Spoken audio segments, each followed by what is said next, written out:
కల్కి cinema release అయిపోయిందండి. తెల్లవారుజాము నుంచే షోస్ మొదలైపోయి థియేటర్లో ఓ పక్క తెర మీద ఇంకా సినిమా నడుస్తుంటే కూర్చున్న సీట్లోంచే రివ్యూలు రాసేసే సూపర్ ఫాస్ట్ రివ్యూయర్స్ చాలామంది మొదలయ్యారు. వాళ్ళ రివ్యూల్లో క్వాలిటీ ఉన్నా లేకపోయినా సినిమా రిలీజ్ అయిన రోజు రివ్యూ అని థంబ్నెయిల్ కనిపిస్తే చాలు క్లిక్ చేసేసే జనం ఎక్కువయ్యారు. మరి ఈ సందట్లో రివ్యూ అనేది అవగాహనతో ఇవ్వాలి, థంబ్నెయిల్ అనేది నిజాయితీగా ఉండాలి అని ఇలాంటి పాతకాలపు ఆలోచనలున్న తెలుగువాడు టీవీ లాంటివి నెగ్గుకు రావడం కొంచెం కష్టమనుకోండి. పైగా మనకేమో టికెట్ కాస్త లేటుగా దొరికింది. ఇదిగో ఈ లోపల వీడియో పెట్టే అని మా వాళ్ళు గోల పెడుతున్నారు. సరే సినిమా చూడకుండా రివ్యూ పెట్టేయలేం కదా, మోసం చేయలేం కదా. థంబ్నెయిల్లో ఒకటి పెట్టి వీడియోలో ఇంకో కంటెంట్ పెట్టి ఇలాంటి చిల్లర పనులు మనం చేయం. మరి ఎలా ఇప్పుడు కల్కి రివ్యూ కోసం ఎదురు చూస్తున్న వాళ్ళని ఎంటర్టైన్ చేయాలి ఎలా, ఇదే ఆలోచించాం. ఈ మధ్యకాలంలో యూట్యూబ్లో పెద్ద ప్రాబ్లం ఏంటంటే మనం ఏదైనా ఒక మంచి కంటెంట్తో వీడియో పెట్టాలనుకున్నా అది ఎవ్వరూ చూడరు. ఏది ట్రెండ్లో ఉందో, జనం ఏ సబ్జెక్టుని విరగబడి చూస్తున్నారో దానికి సంబంధించిన వీడియో పెడితే మాత్రమే వ్యూస్ వస్తాయి. ఇది పరిస్థితి. అంటే ఇప్పుడు కల్కి సినిమా రిలీజ్ అయింది అంటే ఆ పేరుతో 1,00,000 వీడియోలు, ఎవరికి వచ్చిన చిల్లర వాడికి వస్తుంది. అందులో కంటెంట్ విలువైంది అయినా కాకపోయినా ఏదో ఒకటి అలా పెట్టి తోసేస్తే ఆ వీడియోకి వ్యూస్ వస్తాయి, ఆ ఛానల్ నిలబడుతుంది. ఇది ట్రెండ్.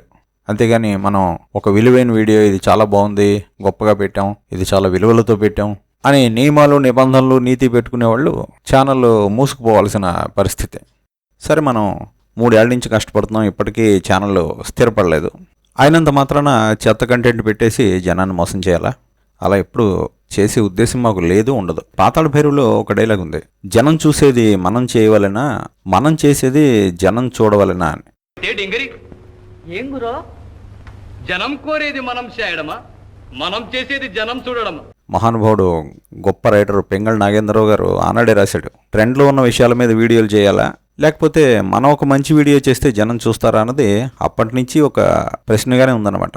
సినిమాల్లో పింగళి గారు ప్రేక్షకుల కన్నులలో వెన్నెల కాయించి, మనుషుల మనసున మల్లెలు పూయించి, పదాల లాహిరిలో తెలుగు జగమంతా పరిమళింపచేసిన సినీ సాహిత్య సమరాంగణ సార్వభౌముడు. సరే మరి కల్కి సినిమా టికెట్ రేట్లు పెంచుకున్నారంటే బాగుండదేమో, పెంచుకునే వెసులుబాటు కలిగింది. తగ్గేదిలే అన్న అల్లువారు కూడా మరి డిప్యూటీ సీఎం గారి ముందు తగ్గారు. ఎక్కడ తగ్గాలో తెలిసినవాడే గొప్పవాడని ఆ డిప్యూటీ సీఎం గారే చెప్పారు కాబట్టి అదే సూత్రాన్ని బహుశా ఆయన పాటించి ఉండొచ్చు. సో ఇక తెలుగు సినిమాకి మంచి రోజులే అని అందరూ భావిస్తున్న ఈ తరుణంలో మనకి కల్కి సినిమా టికెట్ లేట్గా దొరికింది.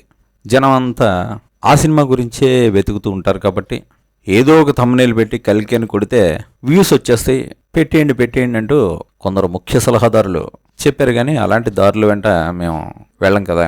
సరే ఏం చేయాలి, సినిమా చూశాక ట్రూ రివ్యూ ఇవ్వచ్చు, ఎలాగైనా అలాగే ఇస్తాం. కొన్ని గంటలు లేట్ అయినా లేటెస్ట్గానే వస్తాం. మరి ఈలోపు కల్కి క్రేజ్ని సొమ్ము చేసేసుకోవాలంటే సినిమా చూడకుండా కంటెంట్ ఏం పెడతాం? పెట్టడానికి ఏముందండి, ఈ విషయమే వివరణాత్మకంగా చెప్పేసి ఒక వీడియో రూపంలో పెట్టేస్తే సరిపోతుంది, ఇది కూడా కల్కి గురించే కదా మాట్లాడింది అన్నారు. సరే మరి వీడియో థంబ్నెయిల్ మీద ఏం పెట్టాలి అంటే కల్కి రివ్యూ అని పెట్టండి. ఇది రివ్యూ కాదు కదయ్యా, అలా మోసం చేయడం తప్పు కదా. మనం వీడియోలో ఏమి ఇస్తున్నామని ప్రామిస్ చేస్తున్నామో అదే థంబ్నెయిల్లో కూడా ఉండాలి. థంబ్నెయిల్ మనకు ఒక బైబిల్ లాంటిది, ఖురాన్ లాంటిది, భగవద్గీత లాంటిది అని చెప్పలేదు. కానీ పాలనకి మేనిఫెస్టో లాగా వీడియోకి థంబ్నెయిల్ మేనిఫెస్టో లాంటిది. మేనిఫెస్టోలో ప్రామిస్ చేసిందే పాలనలో ఉండాలి కదా, థంబ్నెయిల్లో చూపించిందే వీడియోలో ఉండాలి కదా. అంటే అబ్బే ఇప్పుడు జనానికి ఆ పట్టింపులు ఏమీ లేవండి అంటున్నారు. మరి థంబ్నెయిల్లో ఒకటి చూపించి వీడియోలో ఇంకో కంటెంట్ పెడితేనే వ్యూస్ వస్తాయని అంటున్నారు. మరి ఈ దారుణం ఏంటో మాకు అర్థం కాకపోయినా టెస్ట్ కోసం ఈ వీడియో పెడుతున్నాం అనమాట. ఇందులో థంబ్నెయిల్కి కంటెంట్కి ఏమాత్రం సంబంధం ఉండదండి. ఈ పాటికే మీకు అర్థమై ఉంటుంది కదా. ఆగండి వెళ్ళిపోకండి, ఇంకా మాట్లాడాల్సిన విషయాలు ఉన్నాయి. థంబ్నెయిల్లో ఒక విషయం చూపిస్తున్నాం అంటే అందులో మనం ఏం చెప్పామో ఖచ్చితంగా వీడియోలో అదే మనం చూపించాలి, ఇదే కదా ధర్మం అని అన్నాం. అబ్బే అలాంటి రూల్స్తో వెళ్తే ఈ కాలంలో నెగ్గలేమండి. ఏదో ఒక మిస్చీఫ్ చేసి వ్యూస్ కొట్టేయడమే ఇంపార్టెంట్ అని చెప్పి మా వాళ్ళందరూ అనేసరికి సరే వీడియో పెడదాం ఏదో ఒకటి కల్కికి సంబంధించి అని చెప్పి నిర్ణయించుకున్నాం. సరే ఇంతకీ కంటెంట్ ఏం పెడతాం? సరే ఇది కూడా సినిమా గురించి డిస్కషనే కదా, దీన్ని ఒక వీడియోగా చేసేసి తోసేస్తే సరిపోతుంది కదా అని మా వాళ్ళు అన్నారండి. తప్పు కదండి. నిజానికి ఎంత సోది చెప్పినా ఇందులో సినిమా రివ్యూకి సంబంధించి ఒక్క వాక్యం కూడా లేకపోయినా కేవలం టెస్ట్ కోసం ఈ వీడియో పెడుతున్నాం అనమాట. ఆ thumbnail చూశారు కదా, కల్కి మూవీ రివ్యూ అని ఉంది. నిజానికి ఇది రివ్యూయా కాదు కదా, అయినా కానీ ఇది జనం బాగా చూస్తారు. ఆ వేడిలో కల్కి అని కనిపిస్తే చాలు కొట్టేస్తారు, చూసేస్తారు, వ్యూస్ వచ్చేస్తాయని మా వాళ్ళందరూ నమ్మకం అండి. మరి జనం మారిపోయారట, మోసాలు చేస్తేనే విజయాలు లభిస్తాయని అంటున్నారు. మరి ఇది ఎంతవరకు నిజం అన్నది ప్రాక్టికల్గా తేల్చుకుందామని ఈ వీడియో పెట్టామండి. మరి దీనికి వ్యూస్ వచ్చాయంటే లోకం పాడైపోయినట్టే, కల్కి వచ్చే టైం అయినట్టే. అదేంటండి మరి అంత నిజాయితీ పరులు కదా, ఇలా thumbnail ఒకటి పెట్టి మోసం చేయొచ్చా అని అనకండి.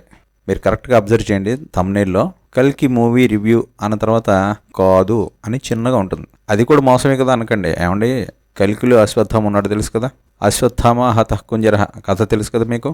ద్రోణాచార్యుణ్ణి బలహీనపరచడానికి, కురుక్షేత్రం అనే యుద్ధంలో గెలవడానికి మరి కృష్ణుడు ఆడించిన అబద్ధం, అది అబద్ధం కాదు, అబద్ధం లాంటిది. ద్రోణాచార్యుడి కొడుకు అశ్వత్థామ అనే అదే పేరున్న ఒక ఏనుగు కూడా ఉంటుంది, అది చచ్చిపోతుంది యుద్ధంలో. దీన్ని ఆసరాగా చేసుకుని ద్రోణాచార్యుడి కొడుకే చచ్చిపోయాడు అన్నట్టుగా చెప్పించి ఆయన్ని కొంగదీసేయాలన్నది ప్లాన్.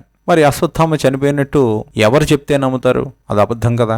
ధర్మరాజు చేత చెప్పిస్తే ద్రోణాచార్యుడు తప్పనిసరిగా అది నమ్ముతాడు, ఎందుకంటే ధర్మరాజు ఎప్పుడు అబద్ధం ఆడాడు కాబట్టి. ఇదే కృష్ణుడి ప్లాన్. అందుకే అశ్వత్థామ హత అంటే అశ్వత్థామ చనిపోయాను అని అనమంటాడు ధర్మరాజుని. అయ్యో అశ్వత్థామ చనిపోవడం ఏంటంటే, ఇదిగో ఏనుగు చచ్చిపోయింది కదా, దాని పేరు అశ్వత్థామ, ఆ విషయమే గట్టిగా చెప్పు. అప్పుడు ద్రోణాచార్యుడు కొడుకు చచ్చిపోయాడు అనుకుని డౌన్ అయిపోతాడు అని చెప్తాడు. అమ్మో నేను ఇలా అబద్ధం అంటే, ఇందులో అబద్ధమే ఉంది, కుంజరహ అంటే ఏనుగు, అశ్వత్థామ హతహ అని గట్టిగా చెప్పు, కుంజరహ అని నెమ్మదిగా చెప్పు అంటాడు. అది కూడా తప్పే అనుకోండి. ఇదిగో మరి ఆ స్ట్రాటజీ అనమాట మేము ఇప్పుడు thumbnailలో పాటించింది. సినిమాలో అశ్వత్థామ ఉన్నాడు కదా, అందుకే కల్కి రివ్యూ అని పెట్టి కింద కాదు అని చిన్నగా పెట్టాం. చూద్దాం మరి ఇలాంటి అడ్డదారి వీడియోలకి జనం ఆదరణ లభిస్తుందా, జనం మారారా, లేకపోతే నిజంగానే ఎప్పుడు thumbnailలో మోసాలు చేయని మాలాంటి వాళ్ళని ఆదరిస్తారా, లేదా ఇలాంటి వీడియోలనే ఎక్కువ ఆదరిస్తారా? చూద్దాం దేనికి ఎక్కువ వ్యూస్ వస్తాయో. ట్రెండ్ కూడా మాకు అనుకూలంగానే ఉన్నట్టుంది.